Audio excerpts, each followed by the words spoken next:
You may come across a scenario where you see a patient that's already had cataract surgery prior and is seeing you for the other eye. And when your technician does the IOL printout, they select phakic for one eye and pseudophakic for the other eye. But you may get this printout where the pseudophakic eye, you get a blank reading for your IOLs.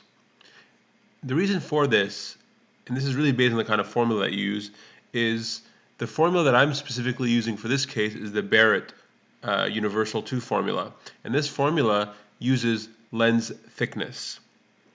And the lens thickness has to be at least 2 millimeters for it to run the calculation.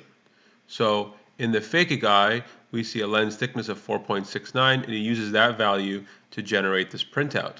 But in the pseudophakic eye, it's getting a lens thickness less than 2 millimeters because it's measuring the intraocular lens that's inside the eye. Because this variable is less than 2 millimeters, it cannot run the calculation and will give you a blank reading.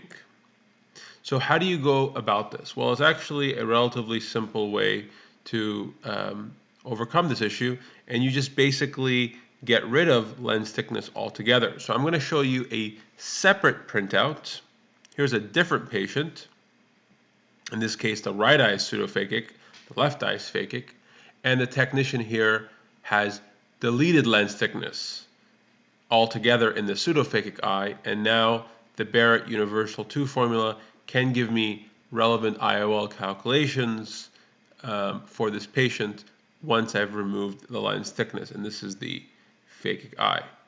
So if you come across a scenario, it basically means that you're using a formula that employs lens thickness, and the only way around it in these pseudophakic eyes is to get rid of the LT value, and you'll be able to get a printout. Of course, this is important if you try to do a lens exchange, if you have a partially subluxed IOL, and in many other scenarios where you would want to get a printout.